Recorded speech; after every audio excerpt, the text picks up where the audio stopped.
Hi friends, நீங்கள் ட்ராயிங்கில் பேசிக் லெவலில் இருக்கீங்களா? வரைய ஆசைப்படுறீங்களா? ஆனால் உங்களுக்கு எங்கேருந்து ஆரம்பிக்கணுங்கிறது தெரியலையா?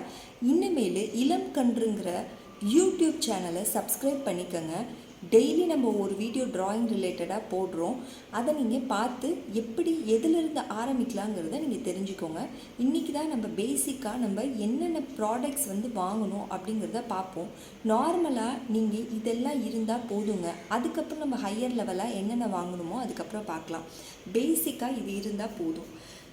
கலர் பென்சில்ஸ் அடுத்து நம்ம இது முடிச்சுட்டு பென்சில் ட்ராயிங்கை முடிச்சுட்டு அடுத்து என்னென்ன ப்ராடக்ட்ஸ் வாங்கலாங்கிறத பார்ப்போம்.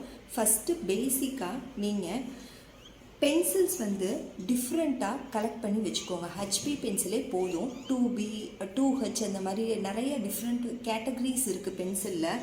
இங்கே போட்டிருக்கோம் உங்களுக்கு என்ன இது அப்படிங்கிறது. HB சீரீஸ் இருக்கும். அதெல்லாம் ஸ்டார்டிங்கில் நீங்கள் வாங்க வேண்டியதில்லை. நீங்கள் ஸ்டார்டிங்கில் நார்மலாக உங்கள் வீட்டில் குட்டி குட்டியாக இருந்தாலும் பரவாயில்ல. ஒவ்வொரு கம்பெனியில் இப்போ கேம்லின் வச்சுருக்கேன், அப்சரா வச்சுருக்கேன், அந்த மாதிரி நார்மல் டிப்பு மாத்திர பென்சில் இருக்கு இல்லையா, அந்த மாதிரி இருக்கிற பென்சில்ஸு உங்கள் வீட்டில் என்னென்ன இருக்கோ அது எல்லாத்தையும் நீங்கள் இந்த மாதிரி கலெக்ட் பண்ணி வச்சுக்கோங்க போதும். அதே மாதிரியே உங்கள் குழந்தைங்களோட பேங்கிள்ஸோ இல்லை குட்டியாக ஏதாவது பேங்கிள்ஸ் கொஞ்சம் ரெடி பண்ணி வச்சுக்கோங்க. அது ரொம்ப ஈஸியாக இருக்கும் சர்க்கிள்ஸ் போடுறதுக்கு. அந்த சர்க்கிள்ஸ் போடுறதுக்கு இந்த மாதிரி விற்கிது. இது வெறும் 10 ரூபாய்க்கு தான் வாங்கினேன் நான். ஸோ இந்த மாதிரி சர்க்கிள்ஸ் இருக்கிற இந்த மாதிரி ப்ராடக்ட்ஸ் வாங்கி வச்சுக்கிட்டிங்கன்னா நீங்கள் ஈஸியாக போடலாம். டக்குன்னு எடுத்தோமா ஒரு சர்க்கிளை வரைஞ்சோமான்னு பண்ணலாம். அடுத்து ஷார்ப்னர்ஸ் 2 ஷார்ப்னர் வச்சுக்கோங்க. எப்பயுமே ஒவ்வொரு பிராண்டுக்கும் நீங்கள் சீவிர அந்த இது வித்தியாசப்படும். நீங்கள் இப்போ இந்த ஷார்ப்னரில் யூஸ் பண்ணுறீங்க அப்படின்னா இந்த மாதிரி சீவுதுன்னா, இந்த ஷார்ப்னரில் யூஸ் பண்ணுறீங்கன்னா அது கொஞ்சம் நல்லா நீட்டமாக சீவும்.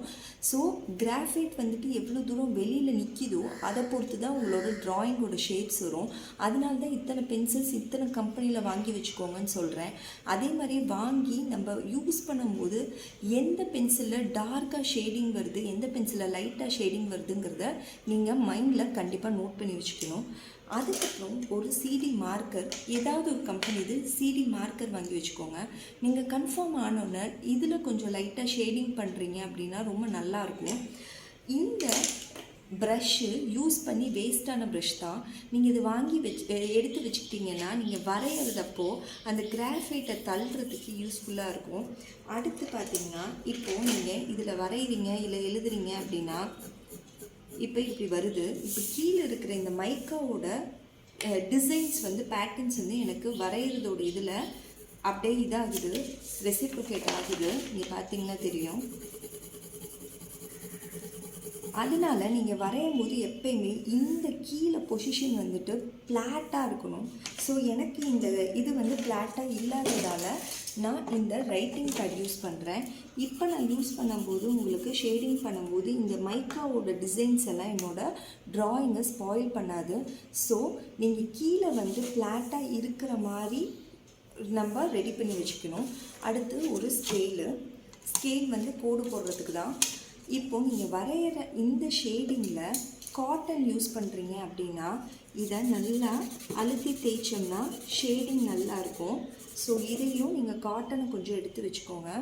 அடுத்து இந்த ஸ்பாஞ்ச் யூஸ் பண்ணுறீங்க அப்படின்னா இதுவும் ஷேடிங் பர்பஸ்க்கு யூஸ் ஆகும். இல்லை அப்படின்னா நீங்கள் நிறையா கிராஃபைட் யூஸ் பண்ணியிருந்தீங்கன்னா அதை ரப் பண்ணுறதுக்கு ஹெல்ப்ஃபுல்லாக இருக்கும். அடுத்து இந்த சாண்ட் ஷீட்டு, உப்பு காகிதம்பாங்க, இது எதுக்கு அப்படின்னீங்கன்னா இந்த கிராஃபைட்டோட இப்படி நீங்கள் நல்லா தேய்ச்சிட்டு இந்த தேய்ச்சி அந்த கர்விங் இருக்குது பார்த்தீங்களா, இதில் நீங்கள் ஷேடிங் பண்ணிங்கன்னா ரொம்ப டிஃப்ரெண்ட்டாக வரும். அதனால் நீங்கள் இதில் அழகாக நீங்கள் ஒரு ஸ்க்ராட்ச் பண்ணிவிட்டு நீங்கள் தேய்ச்சி பார்த்து நீங்கள் எப்படி ஷேடிங் கொடுக்கலாம் அப்படிங்கிறத நீங்கள் கொஞ்சம் யோசிச்சு வச்சுக்கலாம். ஸோ சாண்ட் ஷீட்டுங்கிறது ஷேடிங் பண்ணுறவங்களுக்கு ரொம்ப முக்கியமாக அவசியமான ஒரு விஷயம். அடுத்து இந்த பாக்ஸ் குட்டியாக நான் ஒன்று ரெடி பண்ணி வச்சுருக்கேன். எதுக்காக அப்படின்னா நான் சீவிட்டு இப்போ பாருங்களேன், இப்போ நான் சீவினேன் அப்படின்னா இதோட துகள், கிராஃபைட்டோட துகள் இருக்கு இல்லையா, இது நம்மளுக்கு யூஸாக இருக்கும். நீங்கள் இதை கலெக்ட் பண்ணி வச்சுக்கோங்க, குப்பையில் போட்டுறாதீங்க. ட்ராயிங் பண்ணுறவங்களுக்கு ரொம்ப யூஸ்ஃபுல்லாக இருக்கும். இப்போது இந்த கிராஃபைட் இருக்கு இல்லையா, இதை கொஞ்சோண்டு எடுத்துகிட்டு இங்கே பாருங்கள், இப்படி இருக்கா? இதை நசுக்கிக்கோங்க. கையில் நசுக்கிட்டு திரும்பவும் இதிலே தேய்ச்சிருங்க. தேய்ச்சிட்டு உங்கள் கையில் இந்த மாதிரி நல்ல டார்க்காக கிராஃபைட் ஒட்டி இருக்கும். இப்போ நீங்கள் ஏதாவது ஒரு இடத்துல இப்படி ஷேடிங் பண்ணுறீங்கன்னா ரொம்ப அழகாக ஒரு பர்ஃபெக்டான ஷேடிங் வந்து உங்களுக்கு கிடைக்கும். பார்த்திங்கன்னா தெரியும் உங்களுக்கு. இதை நீங்கள் பென்சில்லையோ இல்லை ஏதாவது ஒரு இதில் வந்து ஷேடிங் பண்ண முடியாது. இப்படி தான் நம்ம பண்ணி ஆகணும். பார்த்திங்கன்னா தெரியும் எவ்வளோ அழகாக வருதுன்னு. இப்போது நம்ம இந்த கிராஃபைட் வந்து கையில் ஒட்டி இருக்குது. இது திரும்பவும் நம்ம வரையும் போது இந்த இடம்லாம் ஒட்டிக்கும் உங்களுக்கு.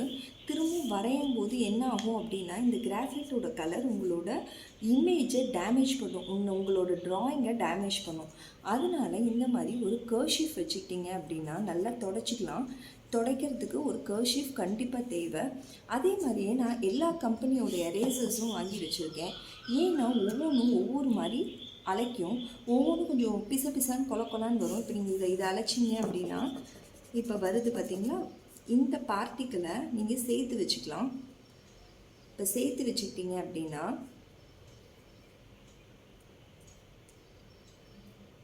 இதை நல்லா இப்படி கசக்கி இதை வந்து நடுவில் அழைக்கிறதுக்கெலாம் யூஸ் பண்ணிக்கலாம். இந்த ஒவ்வொரும் இருக்கு இல்லையா, இந்த எட்ஜஸ்ஸு இது ஒவ்வொரு கம்பெனிலையும் வர்றது ஒவ்வொரு மாதிரி அழைக்கும். ஸோ நீங்கள் இதையும் பார்த்து வச்சுக்கணும் கரெக்டாக எப்படி அழைக்குது அப்படிங்கிறத. எந்த கம்பெனி வந்து நீங்கள் ஹேர் போடுவீங்க, கண் அதெல்லாம் போடுவீங்க, முடியோட அந்த அந்த பர்ஃபெக்ஷன் வந்து வரணும் அப்படின்னா இந்த எட்ஜஸ் வச்சு லைட்டாக அழைக்கணும். இதுக்குன்னு தனியாக எரேசர் விற்கிது குட்டியாக, அதெல்லாம் அப்புறமேல் நம்ம வாங்கிக்கலாம். நீங்கள் நார்மலாக இனிஷியல் ஸ்டேஜில் இருக்கும்போது இந்த மாதிரி நீங்கள் டிஃப்ரெண்ட்டாக வீட்டில் இருக்கிறது பழசை எடுத்து வச்சுக்கிட்டிங்கனாவே போதும், ஈஸியாக உங்களுக்கு பண்ணலாம்.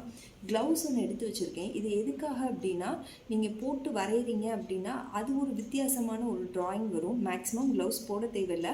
பட் ஏதாவது ரொம்ப இது கிராஃபைட் பவுடர் வந்து இதாகுது அப்படின்னம்னா நீங்கள் க்ளவுஸ் வச்சு யூஸ் பண்ணிக்கலாம். இவ்வளோ தாங்க ஸ்டார்டிங்கில். இது ஆப்ஷனல் தான் க்ளவுஸு. ஸ்டார்டிங்கில் இதெல்லாம் நீங்கள் வாங்கி வச்சு நீங்கள் ஆரம்பிங்க பிகினர் ஸ்டேஜில். அதுக்கப்புறம் நம்ம கிட்டு அது மாதிரிலாம் வாங்கி நம்ம ஆரம்பிச்சுக்கலாம். ஓகேங்களா? நன்றி.